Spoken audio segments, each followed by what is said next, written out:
Hello and welcome to ANM News. This is Avijit Nandi Mazumdar on a long trip in the bureaucracy. We'll cut you through into the heart, nut of the bureaucratic circles in India. I have with me Dr. Krishna Gupta, Additional Chief Secretary, Government of West Bengal, currently holding several posts. I'm not getting into the posts at the moment, not very important to me right now. Welcome to ANM News, Dr. Gupta.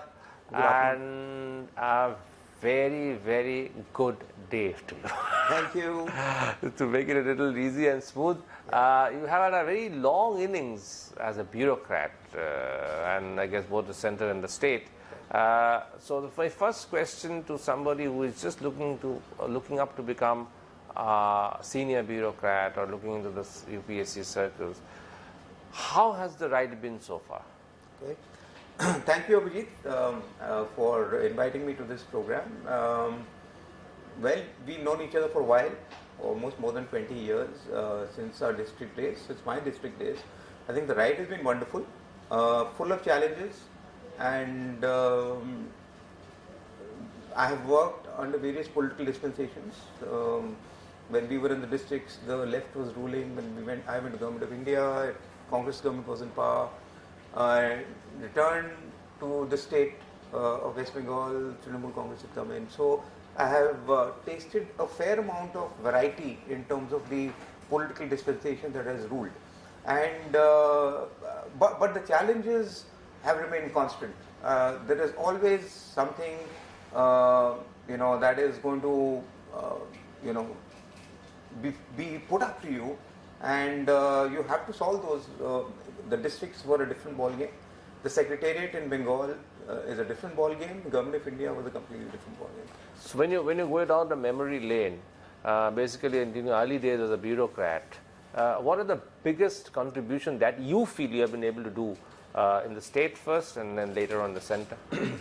Okay, few things. While in the districts, as district magistrate, I was district magistrate in two districts, Dokhin Dinajpur in Balurghat and in Nodia. So I decided that since the tenure as district magistrate is relatively short, it's about 2 years at maximum, rather than do wholesale structural changes, let's focus on a few sectors. And the few sectors I selected were health, education, and sanitation. And I believe the Sarv Shiksha Abhiyan was being implemented at that time, and I think we did a lot of work in rationalizing the distribution of teachers across schools, emphasis on pedagogy, emphasis on learning achievement. In fact, I wrote a paper that was accepted to the Economic and Political Weekly later on what are the determinants of learning achievement. In Nodia, we actually carried out a program called the School Sampark Abhiyan, where officers from the collectorate along with public representatives visited schools. And then before that we had made a simple one-page questions for classes 1 to 5 to determine what the learning achievements were, and then we quantified that, and that is the basis of the paper that I wrote. And we found that the main determinants of learning achievement were teacher training, the quality of teachers, and rather than physical infrastructure, so that was something that we then I fed into my work when I became the project director of Sarv Shiksha Abhiyan at the state level. So that's one. The second big contribution, I think, was when I was CMD of the West Bengal Power Development Corporation, where when I joined, it was floundering. The whole corporation, the whole organization was floundering. There were the whole engineering manpower was looking for, a vision, what the objectives were. So what I think I did was I got in a lot of technical expertise from NTPC in terms of our operations and maintenance, and we focused a lot on operations and maintenance. I myself visited all the 5 power plants, 5 sites which had many power plants, and I used to get my hands dirty with the coal management, getting into the boilers, getting into the mills, how the coal is getting crushed, getting into the mills, and then getting heated in the boilers. So that was hugely challenging, and I also got in new projects. I was the one who negotiated with BHEL the first 500 megawatt unit in Bengal. So our operations and maintenance performance shot up. Even today, I think the record for the PLF, plant load factor, was achieved when I was there. Well, huge experience, both in terms of the operations and maintenance, and also getting the new power plants in place. And before I end, two more experiences I will share, and then hand over the mic to you, or the floor to you. The next was as a managing director WBIDC.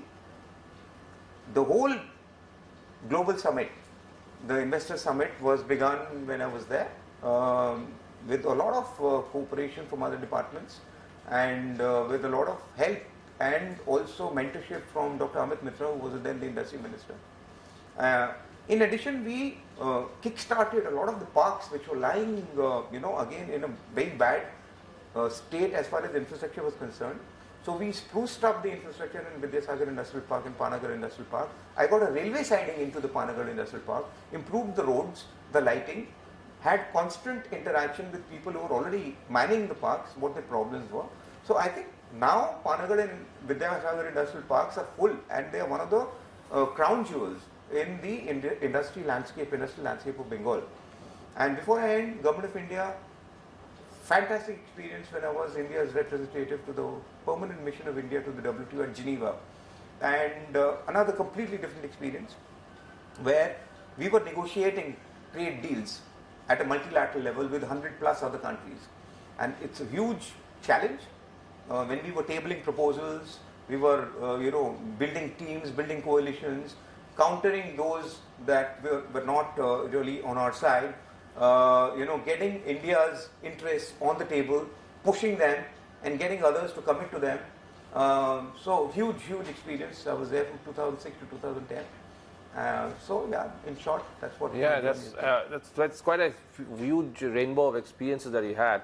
But for a new aspirant who is just joining the services, what about the political interference when you are there as in the district? Because this is a part and parcel of your job as a district minister to take in and coerce these kind of pressure. Right. So how do you used to kind of handle them? See, political interference is a fact of life for a bureaucrat. You cannot deny that doesn't exist. Whatever be the political dispensation. The way to handle it is to be fairly clear and about the legal framework, about the rules and regulations that are on the table, and have a dialogue, keep talking, and pick up the phone and talk. A lot of times we just let things go, we don't communicate. I found that the political leadership can be very, very receptive to reasoning, to logical reasoning. Sometimes they're not. Then you find ways how to sort of get around the issue or get around the problem. But mostly they are very receptive to what you have to tell them, and I think it's best to bat straight with a straight bat and tell them as it is, what the problems is, what the consequences will be. Do you advocate striking a balance or confrontation? Neither. There is no point getting into a confrontation. For example, in the public, if there is a leader who is saying, "Ami bole dilam, I have done this, I have got this," there is no point confronting him in the public. But in private, in the office, when the cameras are off, he is much more reasonable. He listens to reason, and at that time you sort of reason and say that this is what it is, and this is what you should be doing, what we should be doing. I know things have become more challenging. I know people don't want to hear no, and a lot of us in our fraternity are actually going through the echo effect. They are echoing what they would like. They are echoing what a political leader wants to hear. But I think it's not a good idea falling into that trap early on. you'll continue to do that all your life in that case. But as a civil servant, it's your duty to put on the table what the right thing is, what the legal thing is, what the rules and regulations are, and if necessary, you can always change the rules and regulations if there is a huge public interest involved. And so that's what I would advise, that's what I've done a lot of times. I used to go to cabinet, get things changed.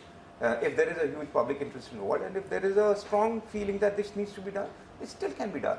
Who makes the rules? We make the rules at the end of the day, you know. True. And so you had a very fairly long innings as an IAS officer, very, very long, a very senior position as Additional Chief Secretary. Over the years, what are the changes that you've seen in the bureaucracy? I mean, it's not been stagnant. It's definitely not stagnant. So either it's improved or it's decreased. Okay. So what are the changes that you've seen over the years in the bureaucracy? so changes in terms of the work environment. Yes. So it's getting more and more challenging. Also the politics is getting more and more competitive. As the politics gets more competitive, the space for reasoned decision making and logical decision making also is shrinking. As I was saying earlier, people don't want to take no for an answer. They just throw out a to-do list and say I want it done, and then you are expected to do it in whatever manner you want to do it. So the challenges have increased, but as I said, you can still deliver by fitting whatever the to-do list is into the framework, so that you ultimately you're also the other thing that has happened is everything is so transparent now because of social media, because of incessant coverage of all activities. So you should assume that you can't do anything behind hidden doors. At least I do that. So I assume that whatever I'm doing and whatever decision I'm taking will be revealed or will be open to the public at some point or the other. So if you have that in mind, you will be conscious that we should do something that posterity will not haul us up for. So you fit that to-do list or whatever the political leadership throws at you, and fit it into a framework and justify it. Take all the clearances that are necessary. Get the financial advisor on board, the legal advisor on board, have it vetted, and then go through with either a cabinet note or an executive decision or whatever it is. You are pushing forward a check and balance system, or more checks and balances.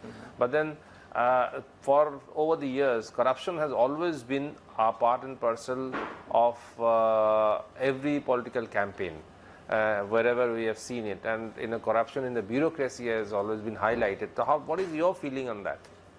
See, there are all kinds of people in the bureaucracy. Corruption has existed ever since there have been rulers, and ever since historically, and ever since the power has vested in the bureaucracy or in political leaders. But at the same time, at least since the British times, in the British times the ICS was known for its integrity. And even though they were foreigners, people had a lot of faith that they would do something which is right, which is legally tenable, and which is fair. If you remember, whatever, we've read all those district gazetteers and we've read a lot of accounts, and the general impression is that the ICS was a generally fair kind of thing. This continued even post-independence, and somewhere in the mid-70s, when this whole idea of committed bureaucracy came along, committed judiciary came along, things started to sort of go haywire. But even then, there were upright civil servants who would show the mirror to the political leadership, and I think we are the better for them. Even today, both at the state and the central level, you will find a lot of such officers. In fact, at the central government level, most people who get empaneled as secretary go through a rigorous process of vetting, and only then get empaneled. And integrity is one of the issues that is constantly questioned, that whether, and if more often than not, officer with impeccable integrity would go through and get empaneled.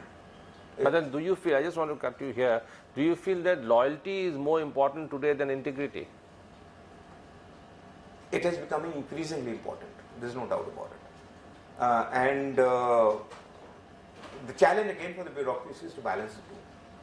Okay, you need not be corrupt. See, loyalty is not, should not be. It can be to programs and policies. It should not be to or to the constitution or the law. Loyalty should be towards that. And I think there can be the same thing if you are loyal to the constitution, to the law, to the program and policies of the ruling dispensation. I don't think there should be any conflict then with the loyalty to a particular political dispensation or to a leader or so. If you're doing your work, you're delivering on their programs and policies, I think that's fine. But then loyalty to the political dispensation is getting more relevance these days. See, a lot of things are happening. I think there is a lot of misinformation flowing from the bottom to the top. There is a lot of gatekeeping happening. So, sometimes a lot of information that goes up is not correct. And therefore this whole, so the point is, the general thing is that he is loyal, he is not loyal, so he must be doing something wrong which hurts us. Not always true.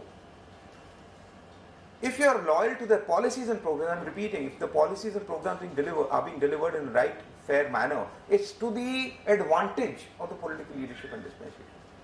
So there need not be a conflict.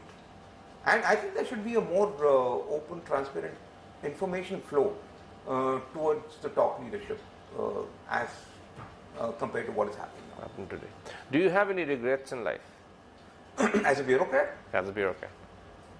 Well, no regrets, but I wish I could have gone to Government of India a couple of years back at the additional secretary level, and I would have been sitting pretty with some, with a nice, promising career, and perhaps been doing something more to my liking, to my skill set, more aligned to my skill set. So that is perhaps one regret, that I don't control it. I have no control over it. And lastly, what's your advice to an up-and-coming bureaucrat? To the youngsters who are going to be in the districts, do your job well. Don't get blinded by this and that. It looks very, very attractive that you hobnob with a certain powerful leader, and you might get short-term gains, but in the long term you will not be happy, because the bureaucracy also watches you, and there is a whole lot of vetting going on all the time. So do your job, play the straight bat, deliver, work hard and deliver. I think that's what will hold you in good stead. So your advice is to work hard and deliver and ensure that you play with your straight bats. Yes, always. Otherwise, one day or the other, if you go for short-term gain, in the long term, you'll definitely land yourself into trouble. Yeah. Thank you very much for talking to us, Dr. Krishna Gupta. That was Dr. Krishna Gupta talking to us and sharing his rich experience that he has garnered over the years. A very candid conversation, and I thank him very much for that. Keep watching ANM News, and we'll come up with more such interviews in future.